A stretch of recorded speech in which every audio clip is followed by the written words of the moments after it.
사건이 일어난 날은 지난 연말. 3차까지 이어진 팀 회식이 끝난 새벽 1시경이었습니다. 맛있게 먹었어요. 잘 먹었어요? 네, 잘 먹었습니다. 박 팀장이 그 서경 씨를 자꾸 데려다 주겠다고 그 대리를 부르더라고요. 대리기사님을. 저도 그냥 지하철역까지만 좀 얻어 타고 가려고 앞자리에 탔었죠. 박 팀장이 좀 워낙 취해 있었고, 그리고 회식 도중에 내내 자꾸 이렇게 서경 씨를 옆에다 앉혀놓고 좀 추근덕거리기도 했었거든요. 그게 좀 걱정되기도 하고, 그래서 좀 따라 탔습니다.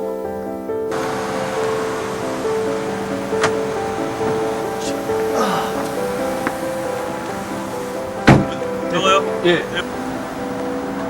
중간에 내렸죠. 지하철역 그 근처까지. 저는 목적지에 왔었고, 그리고 좀 불안하긴 했어도 큰일이야 있을까 싶었던 거죠. 현수 씨와 헤어진 뒤 서경 씨에겐 무슨 일이 벌어진 걸까? 그날 밤 서경 씨의 연락을 받은 자영 씨에게서 그 후의 이야기를 자세하게 들을 수 있었습니다. 저는 자고 있었는데 문자 하나가 왔어요. 서경이한테. 전화 좀 해줄 수 있냐고. 술 기운에 차에서 잠깐 잠이 들었는데 깨보니까 집 앞이었대요. 근데 그때 박 팀장이 이제 서경이를 신고하면 당연히 회사에 알려지는 건 뻔한데 저도 뭐라고 말을 해야 될지 모르겠더라고요. 그리고 서경이가 입사 때부터 계속 박 팀장한테 성희롱을 당했어요. 지속적인 성희롱은 그날 밤 성폭행으로 이어졌습니다. 진짜 많이 참았죠. 근데 이젠 도저히 못 참겠다고 신고하고 싶다고 해서 같이 갔어요. 마지막까지 함께 있던 현수 씨는 자책감에 힘들어하고 있었습니다. 직장 상사기도 하고, 그 남녀 사이가 또 이렇게 모르는 거잖아요. 제가 좀 중간에 끼어들어가지고 또 안 좋은 일이 있을 수도 있으니까 되려. 그래서 그래도 제가 그냥 끝까지 서경 씨 집에 들어가는 것까지는 챙겼어야 됐는데 좀 많이 미안하고 좀 후회가 됩니다. 지금 회사 분위기는 어때요? 그냥 다들 불편하니까 입에 담기도 좀 흉한 말이고, 다들 그냥 좀 쉬쉬하고 조용히 하는 그런 분위기입니다. 피해자 보호를 위해 사건 관련 비밀 유지 원칙을 지키는 것은 중요합니다. 그러나 상황은 조금 다른 방향으로 가는 것처럼 보입니다.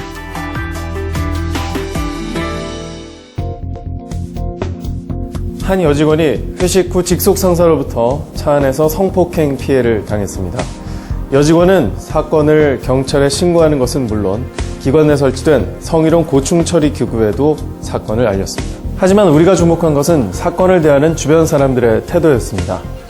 현수 씨는 성폭력이 의심되는 상황을 보고도 적절히 개입하지 못했으며 함께 일하는 동료들은 모른 척 침묵했습니다. 우리는 궁금해졌습니다. 가해자와 피해자는 분명한데 왜 아무도 나서지 않는 걸까요? 여러분도 성폭력 피해는 그저 한 개인의 불행이며 민감한 문제이니 제3자가 개입해선 안 된다고 생각하십니까? 우리 주변에서 일상적으로 벌어지는 성폭력에 대해 왜 우리는 방관자가 되는 걸까요?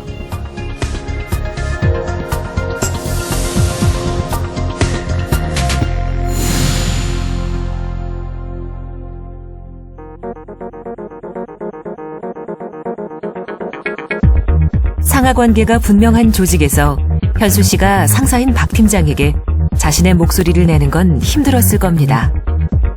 서경 씨도 제대로 대처할 수 없었을 거고요. 그리고 또 하나, 성폭력에 대한 잘못된 통념도 그 원인 중 하나입니다.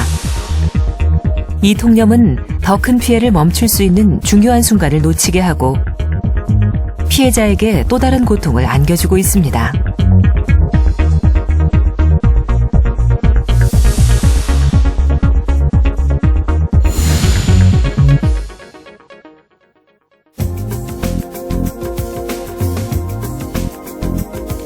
현수 씨는 오늘 아침 박 팀장에게 이메일 하나를 받았습니다.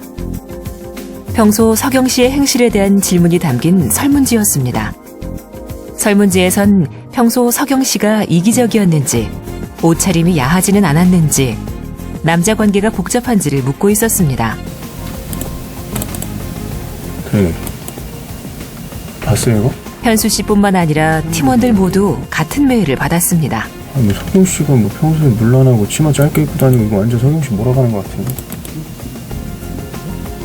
장난하는 것도 아니고 저기 이것들이 한번 보세요. 네.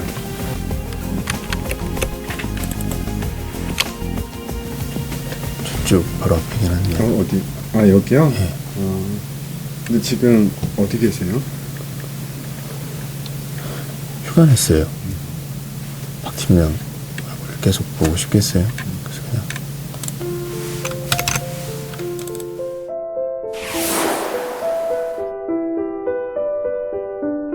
외부 사법기관에서 수사가 진행되면서 기관 내 성희롱 고충 처리 기구의 조사는 잠시 중단된 상태. 이 과정에서 기관은 어떠한 조치 없이 사건을 방관하고만 있었습니다. 아직 재판까지 간 상황이 아니니까 회사 입장에선 중립적인 입장을 취할 수밖에 없지 않겠습니까? 아니 그러면은 한석영 씨하고 박 팀장하고 지금 같은 이 공간에서 일하고 계신 거예요? 예. 이런 선례가 없어서 임원회의를 해서 방안을 강구해 보겠습니다. 지금 아직도 그 방안에 대해서 안 나온 거예요? 예, 아직 나온 게 없어서 좀 시간이 필요할 것 같습니다. 네. 회사가 요즘 여자 하나 때문에 발칵 뒤집혀갖고 진짜 짜증나네. 분위기도 그렇고.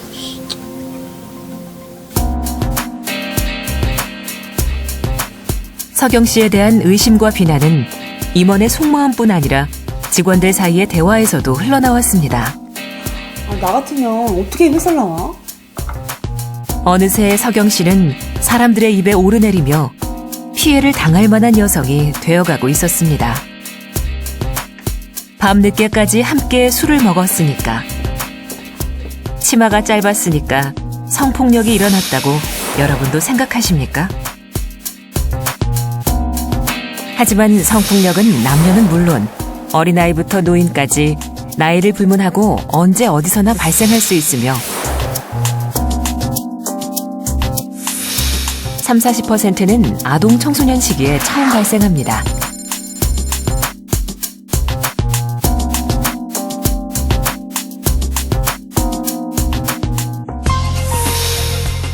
가해자는 낯선 사람도 정신 이상자도 아닙니다. 성폭력 정도가 심할수록 아는 사람에 의한 경우가 많으며 강간의 경우 60%가 직장 상사, 학교 선배 등 평소 알던 사람이었습니다. 끝까지 저항하면 성폭력은 불가능하다? 정말 그럴까요? 피해자 대부분은 도망치거나 소리를 지르는 등 적극적으로 대응했습니다. 하지만 육체적인 힘이나 권력관계를 이용해 상대방의 저항은 얼마든지 무력화시킬 수 있습니다. 이처럼 성폭력은 우리가 경험할 수 있는 모든 사회적 관계 속에서 힘을 가진 사람이 상대적으로 힘이 약한 사람에 대해 성을 매개로 해서 이루어지는 폭력입니다. 사회적 약자에 대한 심각한 인권 침해인 것이죠. 법률에서 정의하고 있는 성폭력 범죄의 유형은 강간, 유사강간, 강제추행, 준강간, 준강제추행, 친족관계에 의한 강간, 장애인에 대한 강간과 강제추행, 13세 미만의 미성년자 강간과 강제추행, 업무상 위력 등에 의한 추행, 공중 밀집 장소에서의 추행, 성적 목적을 위한 공공장소 침입 행위, 통신 매체를 이용한 음란 행위, 카메라 등을 이용한 촬영 등이 있습니다. 사회관계별 또는 특정 유형 형태로는 직장 내 성희롱, 성폭력, 대학 내 성폭력, 데이트 성폭력, 친족 성폭력, 사이버 성폭력, 장애인 성폭력, 운동선수 성폭력 등이 있습니다. 기본적으로 성폭력이 성립을 하려면 폭행이나 협박행위가 필요한데 최근에 들어서는 그러한 폭행이나 협박의 정도를 비교적 넓게 인정을 하고 있습니다. 그래서 직접적으로 사람을 때리면서 성폭행을 하는 경우가 아니더라도 지위를 이용해서 협박을 하거나 아니면은 특히 직장 내 성폭력의 경우에는 피해자가 저항할 수 있는 틈을 주지 않고 기습적으로 추행을 하는 경우에도 성폭력을 인정한 사례가 있습니다. 성폭력에 대한 잘못된 통념은 피해자를 또 한 번 절망하게 만듭니다. 수사경찰이 피해자들에게 물을 흐려놓았다며 폭언을 하고 적극적으로 저항하지 않았다 하여 가해자를 불구속 입건한 것은 피해자에 대한 우리 사회의 잘못된 시선을 고스란히 보여주는 사건입니다. 재판 과정에서 자신의 행실을 묻는 신문에 충격을 받고 자살한 피해자도 있었습니다. 최근에 굉장히 주목받고 있는 성폭력 범죄는 아동이나 장애인과 같이 누구나 분노할 수 있고 누구나 성폭력이라고 쉽게 인정할 수 있는 그런 사건인 경우가 대부분입니다. 근데 아직도 성폭력의 많은 비중을 차지하고 있는 것은 일반적으로 자기 방어 능력이 있다고 생각이 되는 성인 간의 성폭력이 굉장히 많습니다. 그리고 그러한 성인 간의 성폭력에 대해서는 여전히 피해자도 어떤 잘못이 있다라고 하는 잘못된 통념이 작동하고 있는 경우가 많고, 그거는 최근에 성폭력에 대한 관심이 높아져 있는 지금에도 여전히 그러한 통념은 존재한다고 생각을 합니다. 중립이라는 입장을 들며 방관하는 기관과 무관심한 동료들 사이에서 현수 씨와 자영 씨는 서경 씨를 어떻게 도울지 고민하고 있습니다. 서경 씨는 과연 예전의 일상을 되찾을 수 있을까요? 박 팀장은 자신의 잘못을 진심으로 깨달을 수 있을까요? 불편한 침묵이 계속되는 일터를 다시 일할 맛 나는 곳으로 바꾸기 위해서 우리는 무엇을 할 수 있을까요?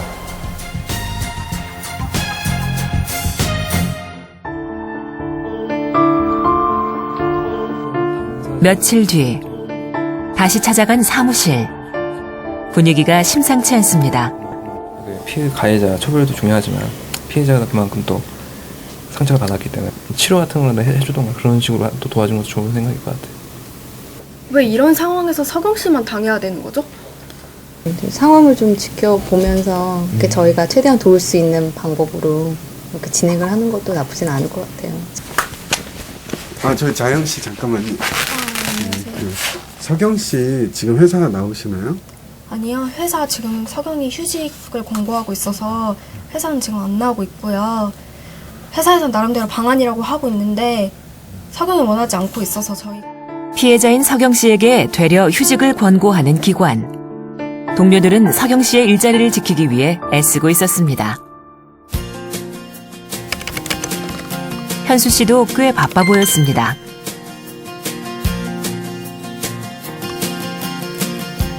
서경 씨가 좀 씩씩하긴 한데 생각보다 그래도 뭐 이런 일은 저도 이제 좀 처음 겪는 일이고, 그래서 어떻게 하면 좀 최대한 상처를 좀 덜 주고 좀 편하게 해줄 수 있을까 하고 좀 이거저것 좀 관련된 사안에 대해서 좀 공부 좀 해보고 있습니다. 성폭력 피해자들은 자신이 당한 고통스러운 경험을 자신의 목소리로 말하기가 쉽지 않습니다. 그렇기 때문에 피해자를 대하는 주변인의 태도는 매우 중요합니다. 성폭력을 유발한 책임이 피해자에게 있다라고 하는 비난에 휩싸이기 쉽거든요. 그리고 그것으로 인해서 심리적으로 굉장히 위축되고 힘든 상태에 놓여 있을 것인데, 주변 사람들이 그런 점을 충분하게 이해하고 그러한 잣대로 피해자를 판단하거나 피해자를 비난하지 않고 피해자가 느끼는 굉장히 심리적인 어려움과 고통이 있을 것인데, 그런 고통에 대해서 이해하고 지지하는 태도를 취해야 한다라고 하는 게 중요하다고 생각을 합니다. 피해자가 자신의 경험을 이야기할 때 주변 사람들은 어떻게 대응해야 할까요? 가장 중요한 것은 피해자의 이야기를 경청하고 마음을 살피는 것입니다. 그리고 문제 해결을 위해 필요한 지원을 받을 수 있도록 지지하고 격려해야 합니다. 사건이 있던 날 적극적으로 개입하지 못한 것이 못내 마음에 남은 현수 씨. 서경 씨를 돕기 위해 할 수 있는 것들을 스스로 찾아가고 있었습니다.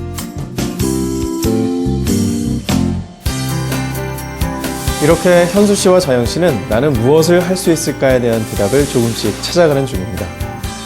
하지만 성폭력은 개인의 문제가 아닌 우리 모두의 문제입니다. 우리 국민들이 생각하는 여성가족 분야의 최우선 국정과제는 바로 성폭력으로부터 안전한 사회라고 합니다. 이에 정부는 성폭력으로부터 안전한 사회를 만들기 위해 가해자 처벌은 보다 엄중하게, 피해자 지원은 보다 꼼꼼하게, 그리고 사전 예방은 보다 내실 있게 추진하고 있는데요. 이러한 법과 제도는 서경 씨를 어떻게 돕고 있을까요?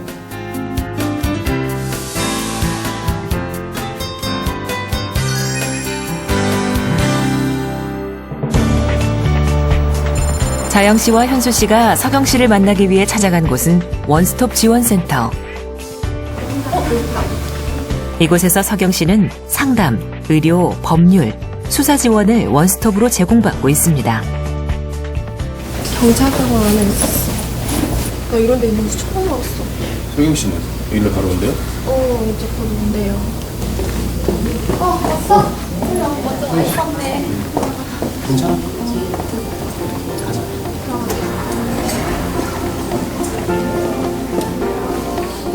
원스톱 지원센터는 상담원, 여자경찰관, 간호사, 임상심리 전문가, 심리치료사들이 근무하면서 피해자 회복을 위해 지원하고 있습니다.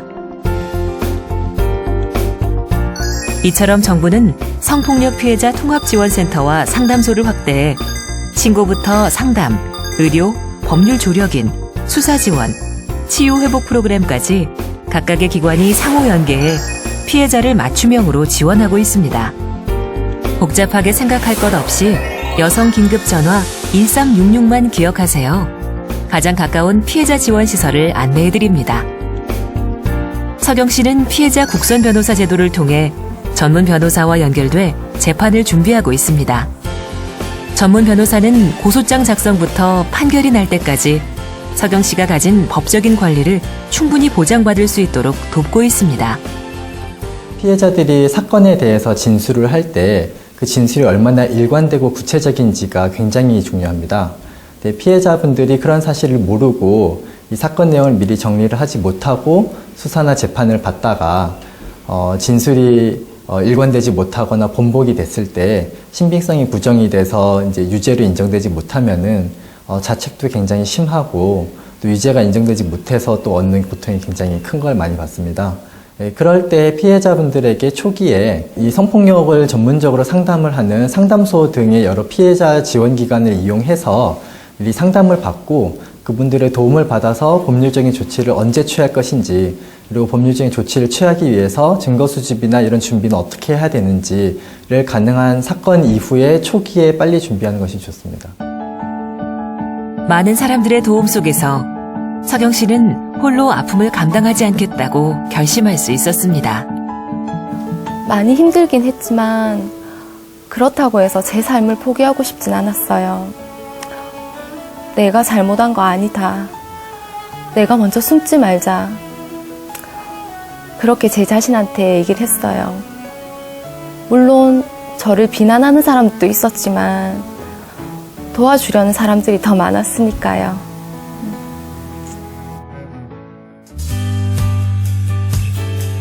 무시하지 않고 침묵하지 않고 우리가 할 수 있는 일은 많이 있습니다. 하지만 여기서 하나의 질문이 남습니다. 사건이 일어난 다음이 아닌 그 전에 우리가 할 수 있는 일은 없을까요? 가해자를 처벌하고 피해자를 보호하는 일은 그 자체로도 좋은 예방이 됩니다. 하지만 성폭력을 근본적으로 근절하기 위해서는 우리 사회가 보다 안전해야 합니다.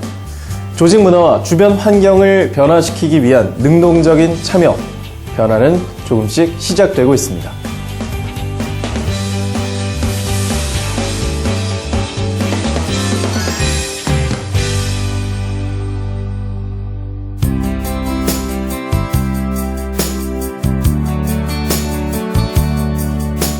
며칠 뒤 우리는 다시 출근한 서경 씨를 만날 수 있었습니다. 기관은 서경 씨의 뜻을 존중해 휴직 권고를 철회하고 박 팀장을 다른 지점으로 보냈습니다. 기관의 태도가 변한 데에는 현수 씨와 자영 씨를 비롯한 동료들의 도움이 컸습니다. 일하고 있었지. 이번 사건이 알려지면서 그러니까 서경이랑 비슷한 경험을 한 직원들이 같이 힘을 모았어요. 그래서 이제 덮어놓고 계속 시시하며 이런 일이 또 생긴다, 뭐 계속 이런 말이 계속 나오고 있거든요. 성폭력 사건이 발생했을 때 피해자를 안전하게 보호하고 일할 권리를 지켜주는 것은 가장 중요한 원칙입니다. 무엇보다도 중요하게 생각해야 하는 건 피해자를 어떻게 보호할 것인가라고 하는 점이라고 생각합니다. 그래서 피해자가 이 원래 직장 내 성폭력이 발생되고 난 이후에는 피해자가 계속 일을 하기가 굉장히 힘든 상황이에요. 그럴 때 피해자가 다른 문제가 생기지 않고 계속 일을 할 수 있도록 초기 보호 절차를 아주 잘 해야 하고. 일례로 KTCS는 전화로 성희롱을 일삼는 고객에 대해 상담사 개인이 아닌 회사가 직접 법률적으로 대응하고 있습니다.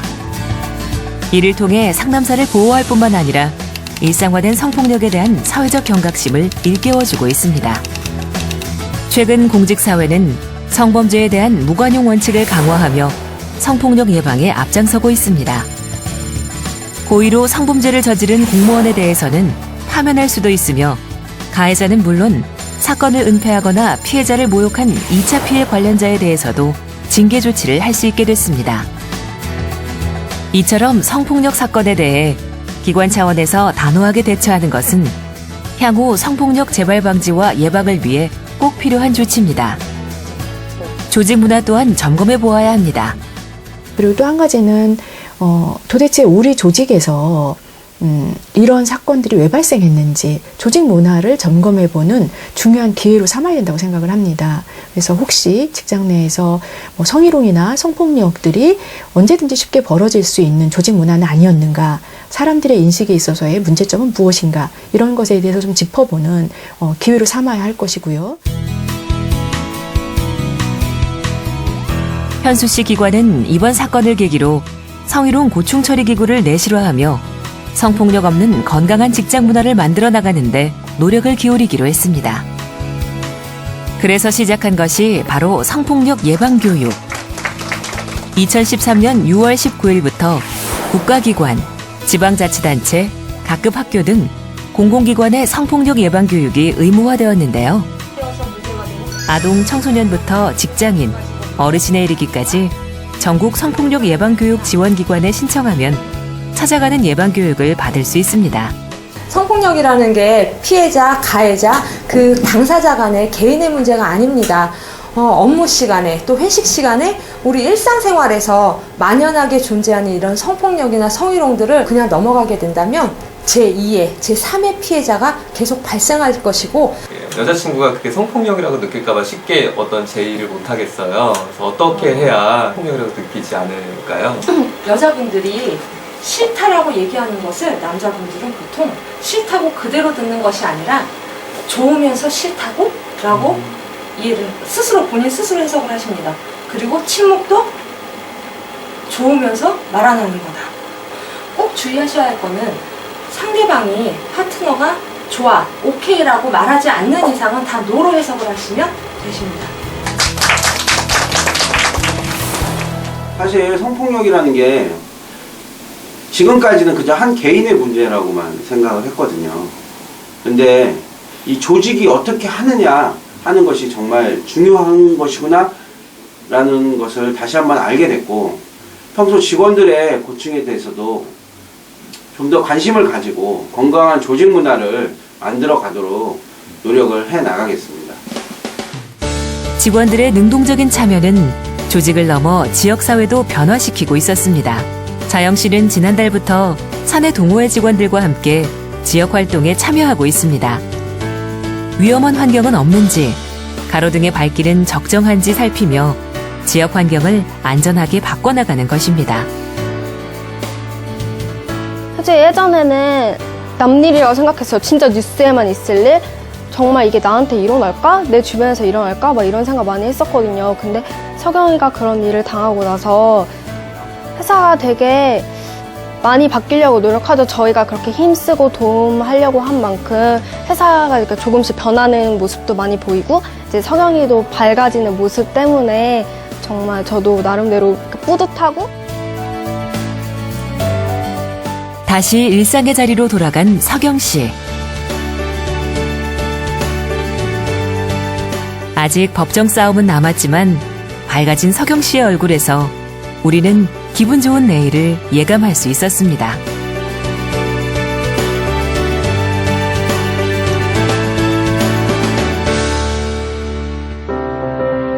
서경 씨에겐 힘든 시간이었지만 서경 씨 주변 사람들과 조직, 지역사회가 이 사건을 계기로 조금씩 변화하기 시작했습니다. 여성들 스스로 조심해야 한다고 말하는 것이 아니라 여성들의 몸과 마음이 자유롭게 살아갈 수 있는 환경을 우리 사회 모두가 함께 만들어가는 것. 그리고 성폭력은 안 된다는 단호한 인식. 여성뿐만 아니라 사회적인 약자에게 행해지는 모든 폭력에 민감해지고 타인의 의견과 생각을 존중하는 마음을 키우는 것. 이러한 생각과 행동의 변화가 성폭력으로부터 안전한 사회를 만들어가는 것 아닐까요? 변화는 이미 시작됐습니다. 우리 사회 곳곳에서 불어오는 변화의 바람을 더 크게 일으켜주세요. 그 주인공은 바로 여러분.